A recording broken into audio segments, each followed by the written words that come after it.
Merry Christmas and happy holidays, everybody, from my family to yours. Let's get into it. Lots of big news in domestic rugby. I need all the wins, yeah. Ain't no L's, I gotta get a no call and quits, yeah. Gotta keep on moving no matter how hard. Here comes Danny Tucci-Zala, back to Baker, Baker with the fin. Kurt Baker in for DC, and this may well do it old glory with the try. The New Zealand Sevens legend, Kurt Baker with the cherry on top. Can you believe it? Hello and welcome back to the On the Line Rugby Podcast, a show brought to you by the Believe Sports Network. I'm your host, Mike Nagaishi, and welcome back. Man, it has been an interesting offseason, especially in the MLR, and happy holidays because we got gifts abound in terms of news for the week. You know, I think MLR really came out with some interesting movements and some hot takes, and I definitely think that there's a lot for everyone to dig into. So let's start over. Man, I got an interesting conspiracy theory for my first topic, and it's going to be Matt Giteau returning to the MLR, returning to U.S. shores from Australia to sign with the San Diego Legion to be their starting 10. You know, I think a lot of us remember Giteau's time with the Giltinis, his solo year where he won the title, and his year when they disbanded that he didn't play at all. So before we get into the implications for the Legion, let's do some history. So he originally got hurt in pre-camp and the 2021 season and didn't play the rest of the year. Now, there's a lot of musings going around that he was healthy by about week 4 and ready to play. But instead, as we all know, Luke Burton became the starting 10 for the Giltinis and almost took them to a title run that year, in which Gitz didn't even play a snap. I think he stayed as a player coach on practices and didn't ever step on foot with boots on play, which is why the big news going around was that they were going to sign Quade Cooper for the playoffs, which I think would have won them another title, but we're not going to get into that as of yet. Just in terms of where Gitz's mind was at the time, this is when the Giltinis news was breaking that financials were being a part and implicated in Gilchrist's time there, and that the team may break up. And that is around the time in midseason where Alex Corbicero was linked to San Diego, as he already was a resident there and is a prominent figure in the San Diego rugby community, that he was going to return to his roots and return back to the Legion to be their scrum coach, where he still resides today. You know, there is a lot of different movements. You know, a lot of San Diego, LA players moved to San Diego from the academy, from up north. And there is musings, and in my personal thoughts, that Gitz was already signed with the Legion this entire time since the Giltinis got disbanded and was just waiting to return back on his own terms. You know, if we look at the way he trains, for those of us who were in the academy like me and those who, you know, seen his workouts on his Instagrams, the guy goes hard no matter what it is. And, you know, according to Adam Ashley Cooper and friends, you know, they all said he trained with the Giltinis and after just as hard as if he was playing another season. And we all knew that he wouldn't stay retired and hopefully would have came back, ideally if LA did come back, but such is life. And, you know, stayed with them. Now, for all those who may be thinking that, oh, what if he just got signed and he just started training? Yes, that could have easily happened. But if you think of it this way, there are so many connections to him to go to San Diego. He wants to stay in California. He still has his Redondo Beach home. It is perfect commute to and from San Diego. And he was in LA for a majority of his time until they started the Good, the Bad, and the Rugby podcast. So there's nothing indicating that he wouldn't have, you know, entertained a little Danny Lee dinner at his house, or, you know, gone to a couple Legion games last year and got the itch a little bit ticking. So maybe that's why he didn't play for the Giltinis. I really thought he would have played his final year, not only as a player, but as a fan. And, you know, it hurts to see him wearing Legion red, but man, you know, I think this sneakily makes them up there in contention for another league title. Gitz is a great game manager, a great coach, you know, on top of Ma'anonu possibly stepping down to be just a coach this year for the backs. I thought that this is an excellent signing for them. He's an easy upgrade over Will Hooley and the rest of the boys there, including his former incumbent teammate Luke Burton, which will keep San Diego in a front-running threat, obviously, as well. Now, the way they play is a little bit more frenetic. Obviously, Gitz is more of a manager of space, but let me tell you, that boy still got some wheels.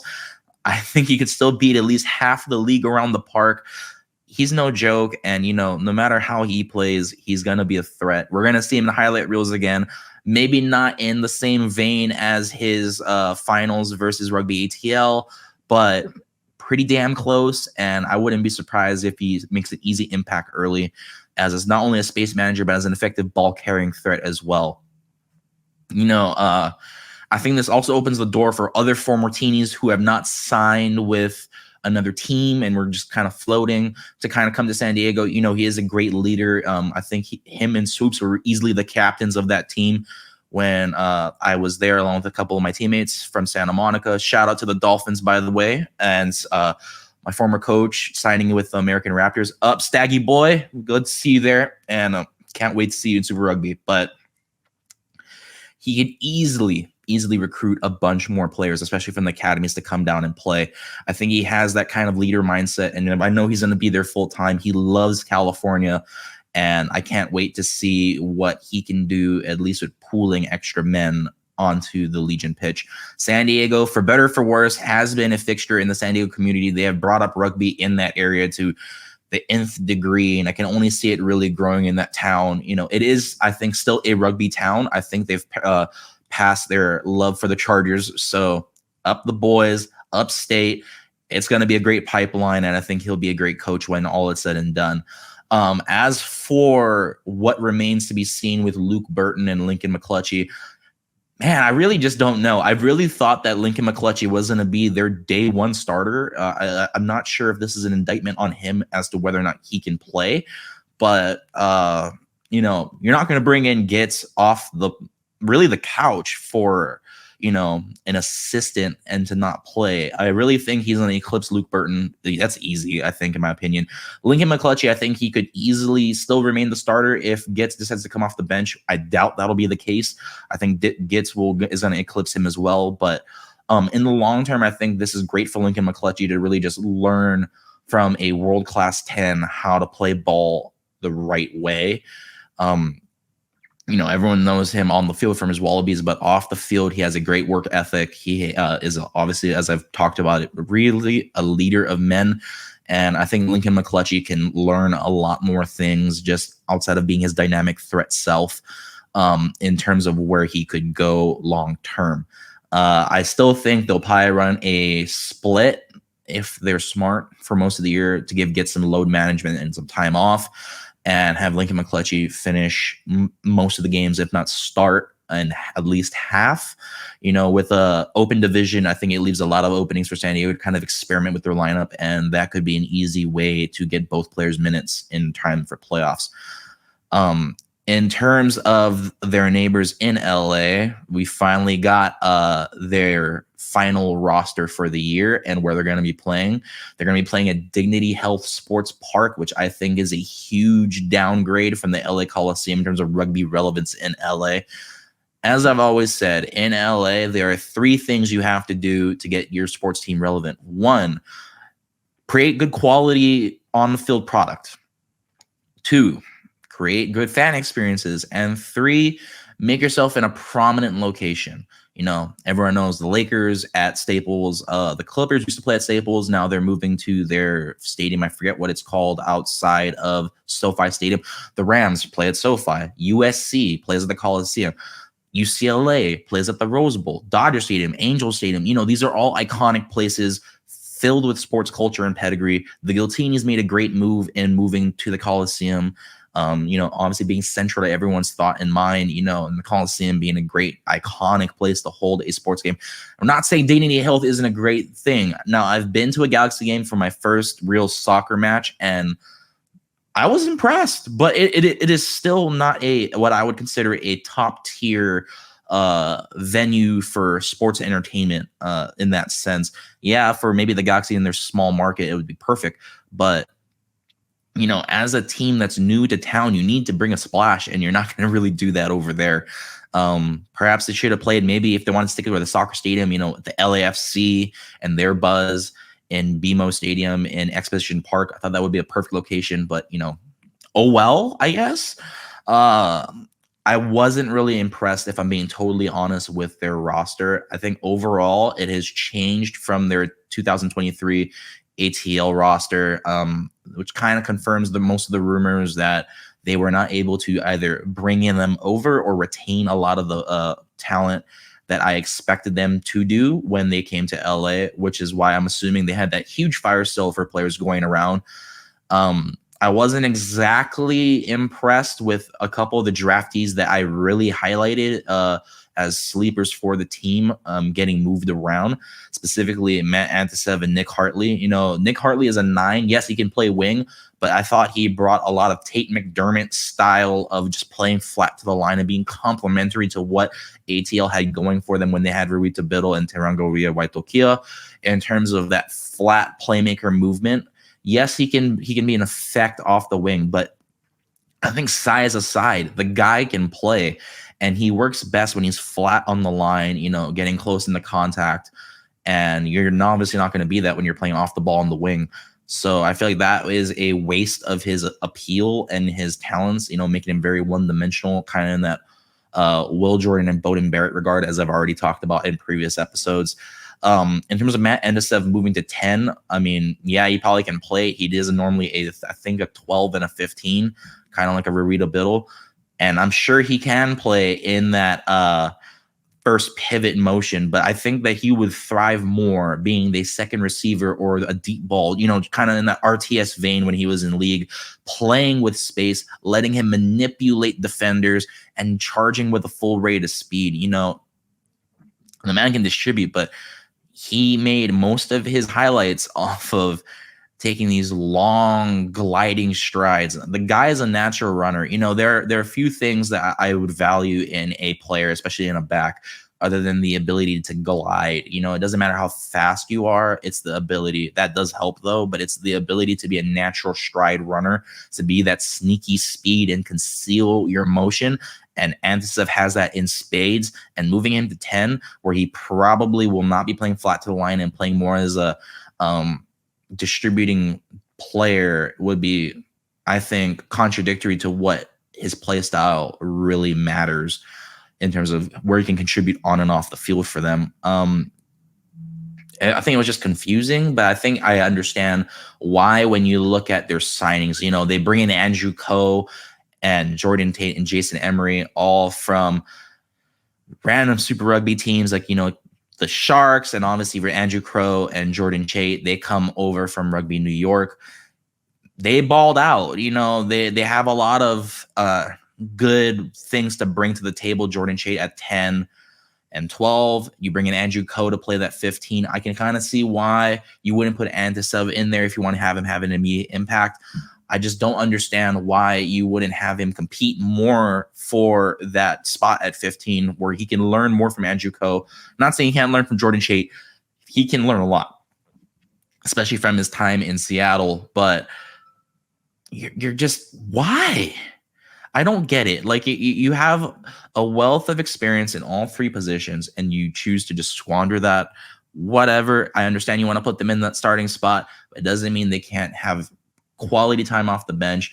Andrew Coe does go off.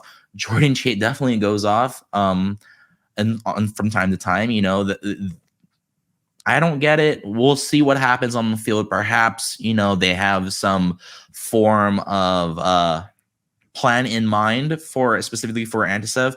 But that being said, it is what it is. And those are my highlight signings. Obviously from the dispersal draft, it was not shown who got signed. It was widely publicized by Rugby Union Now that only half or less than half of the players were signed to teams. And Jaco being one of them. I think he brings a huge impact. Obviously not as big as a Ruita Biddle, but he has that space management down. He has a nasty step. We did a couple highlights of him last year, and obviously his boot is second to none. Jordan Tate, I think, is for me a very sneaky ad. Obviously his experience with the Sharks and playing with Seattle comes to mind. He's a great grubbing player. He attacks the ball with a natural intent. I really think he'll probably earn that starting 10 spot over Antisev and the boys, but they have some options at 10, specifically a couple of Eagles on that roster, but I think Chait beats out all of them. Antisev easily can compete for that second spot. Jason Emery at 12 to 13 in centers, great pickup. He has a great pass. He was a physical runner and an enforcer for New York. And I think that's if they want to go bully ball, that's exactly what they're going to need to do. And in LA, they love our physicality here. So why not add him in, throw him in? He'll probably play the whole 80 minutes like a Damien Dale-Lende type player. And he's going to be that highlight level slot. Unfortunately, if you look holistically at the rest of the roster, a lot of these guys are younger, more developing players, or what I would consider they're pieces, but they're not stars in that regard where you can get in LA. I think a lot of these guys, as to quote Steve Smith, are Jags or just another guy. You could slot anybody really into most of these positions and have them play in a similar fashion to where they are right now. I'm not really impressed overall. The roster as it's built, unless they get a couple free agent signings that are balls to the wall impressive, they don't leave a lot to chance. They're going to depend a lot on those moments again, like last year and years prior, to really move up the ladder and finish against opponents. I think that if you're looking for a team that's going to be consistent on and off the pitch in terms of dominant schematically, they just don't have it. There is no scheme when they lost Scott Lawrence after that final with the Giltinis. They have no real system of how they're going to attack. It's just play for talent, and I'm not thrilled. I'm not excited about that at all. You're going to need a great coaching system and a great talent pool to choose from. And unfortunately, they just don't have it. I believe the academy team is not built yet. I can ask a couple of my homies who are still active in, the provincial leagues for SoCal. But unfortunately, it has not really come up yet. Also, man, come on. You guys are like billionaire owned, great branding. I know a couple people in the marketing team, and you guys could come up with anything better than LARFC. Like, we already dunk on, for those of you who are not American football fans, the Washington Redskins changing their name to the Washington football team, Washington Football Club, Washington Commanders, Washington Generals. Why can't we just come up with like a name? I don't know. I mean, everyone else did except for LAFC. But LAFC wins championships. LAFC brought stars. Did you bring stars? No. Angel City brought stars. Angel City is great in women's soccer for the MLS. No, you didn't. And, already having a forgettable name and relatively speaking, I hate to say it, but a little minorly forgettable roster, we could have done a lot better. Marketing could have at least been the peak, which is what I think Gilchrist did extremely well for both the Gilgronis and the Giltinis, despite their names kind of being a little on the stupider side with drinks that were never invented at all.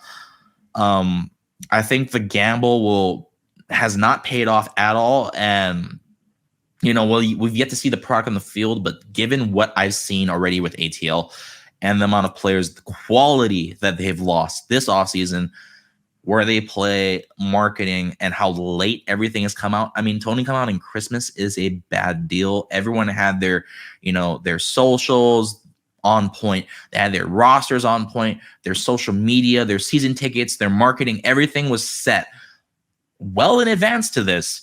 And for you to come out this late is pretty depressing. I think this is a fail of all time proportions for the MLR, for the LARFC team, and they're going to need to blow a lot of people's minds off the park to get people and butts in seats into Dignity Health Sports Park to even get remotely similar amounts of passion to what I've seen at Galaxy games, if that's what they're trying to go for. I don't see the appeal. And also, for those of you who haven't looked at the logo, it looks like something that I can't really say on a microphone, but when you see it, you will see it, and it's not a good logo. Come on, guys, do better.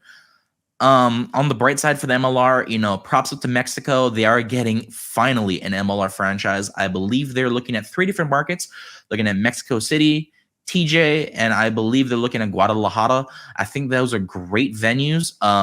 It'll boost up a lot of the local economy, to have them rival with San Diego or, say with a Houston or a Dallas, if they're more on Mexico City's side.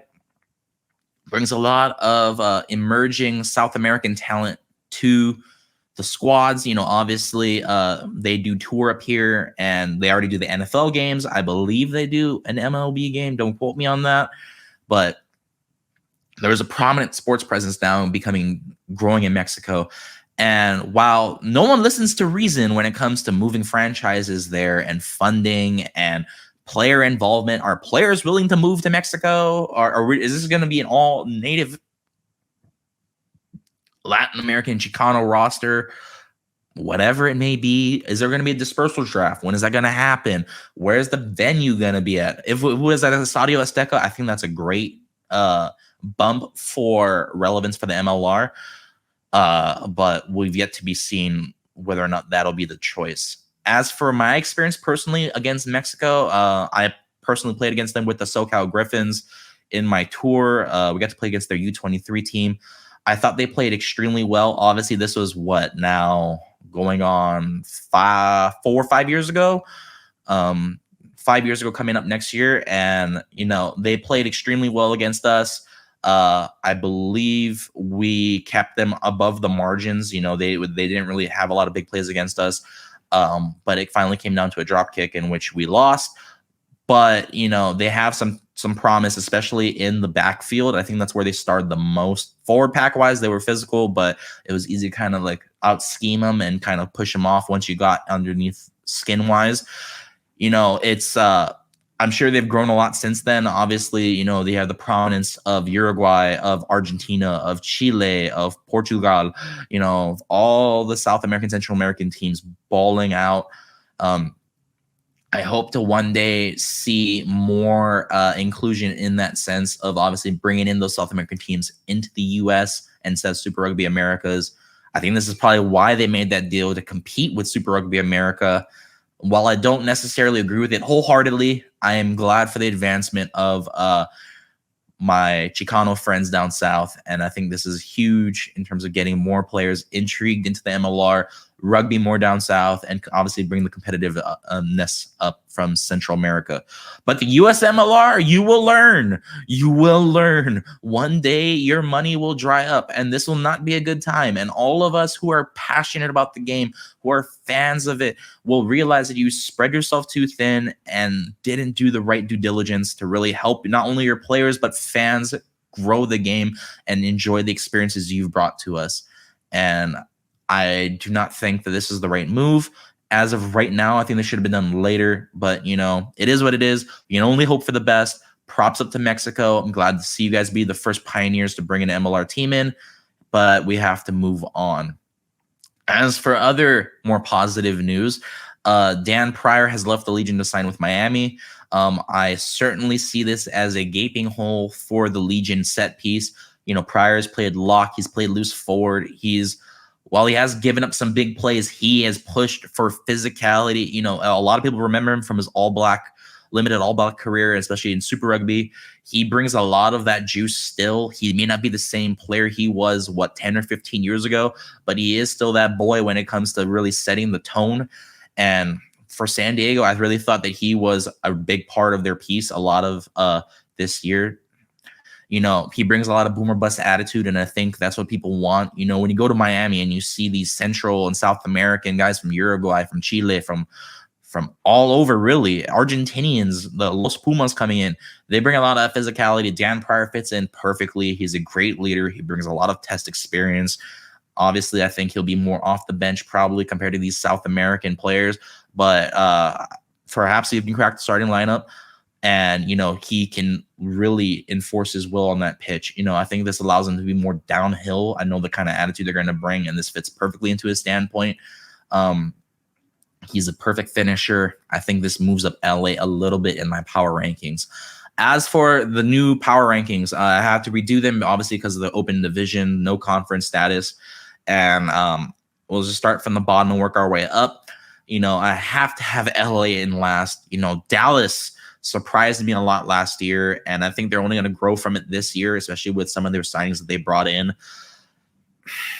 LA just doesn't have it. They have to prove to me that they can earn to move that spot up. Now, with 3 teams out, obviously that means Dallas is going to be out. I still think they're going to win a couple of games, perhaps more. They're going to win at least, I think, 3 to 5 games, I think, realistically this year. And I think that's where they really stack up in terms of where their talent is at. LA, I only maybe see them unless they can get someone great in a trade and free agency before the season starts, probably in the Dallas, 1 to 3 win range. LA is not going to be a great place to be. It's going to be a hostile environment. Everyone's going to come to watch these other teams unless they can bring in some rabid fan base from the LAFC or from the Galaxy, which I doubt. But that being said, they are my last team. Dallas is my 10th. And as for my other team, unfortunately, NOLA Gold fans, you are getting left out. You guys just lost too much. And, I think the scheme, while good, is not good enough. You guys are still a boom or bust team. And they're another team for me. They have to prove themselves to really move up the ladder. They had promised to make the playoffs last year, and somehow they managed to foul it all up and get down to business. And unfortunately, sorry for you guys. You guys are looking to miss out. At least my opening power rankings way too early. As my 8th team to make the crack the playoffs, I have it as Miami. I've talked about it once. I'll say it again.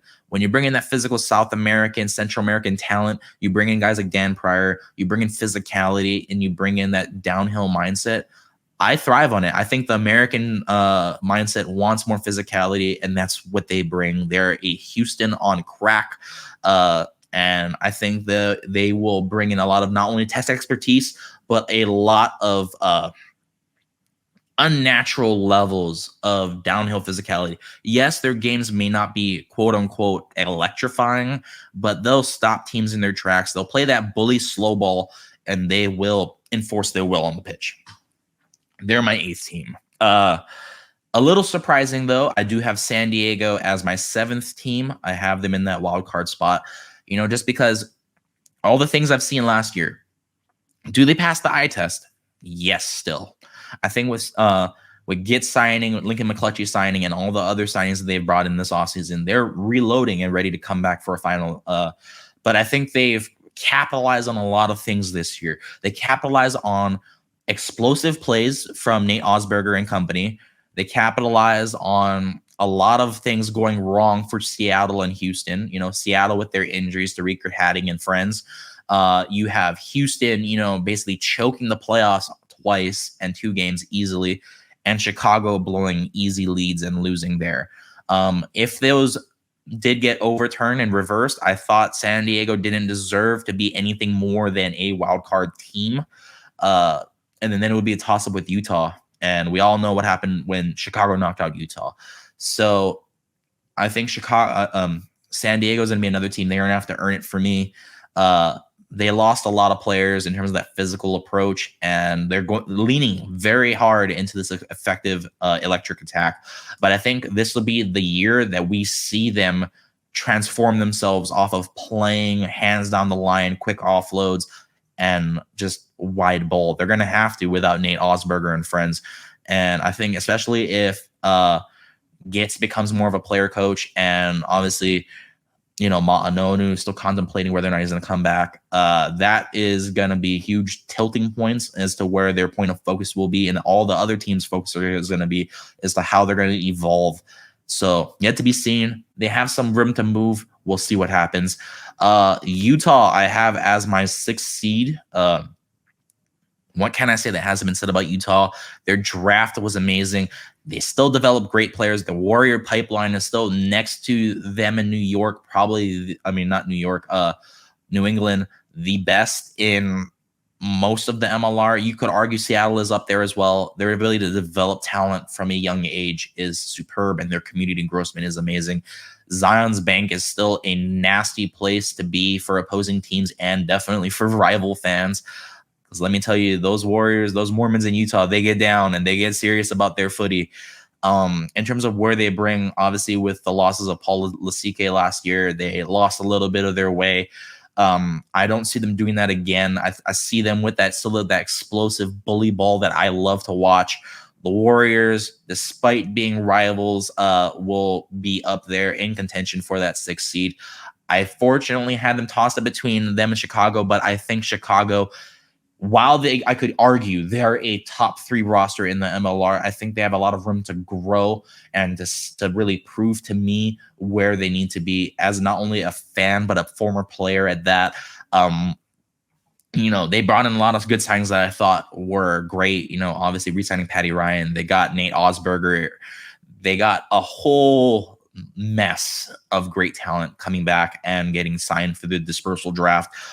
They're really pushing for that set piece dominance. I've yet to be seen for that. They could easily move up to that 4 spot, to that 3 spot, and we'll discuss who they are, but we will see. I think they are a prove me wrong type of team. I think that they could make it to the finals. They just have to work hard enough. Are you going to come hungry enough like you did in that Utah game where Julian Dominguez just up and rolled through that Utah team? Are you going to be able to really finish those tight games where most of your losses were by a score or a blowout? Are you going to be able to really even those odds? Are you going to be able to make those tackles, fix those lineups that were desperately screwed from every standpoint? Are you going to be able to hold up a scrum? Big things. It doesn't matter about your offense if your defense can't hold, cover a paper bag, wet or not. So that's my 5 seed. Old Glory, I think they've still earned a 4 spot. They have pieces. They re-signed a lot of great talent returning to the MLR. Former Eagles, former European players, they're coming back. Old Glory is still, in my opinion, if not the most transparent team in all of the MLR. It wasn't a PR notice that they've sent out to their team, to their families, to their players, to everyone, really. If you looked at their social media, it showed a lot of good things, whether it was fan engrossment, only team to really pay players with a bonus this year, their ability to really engross their fans and keep everything going, despite being in a small market in DC, not really necessarily known for their sports franchises. They provide a lot to the community, and their attack is insane. They're going to bring in Kurt Baker as an attack coach. I thought that was a great steal for them. He was a great player for them, easily sealed them for the playoffs. I think they were only going to go up and up from here. Their floor, I think, is the 5 seed. They could easily make it to a 3rd seed if Chicago doesn't take it, but we'll see about that. And that's where I have them. As for my 3 seed, I have Houston. They could easily make it up to the 1st seed if all the things come together the way I expect them to.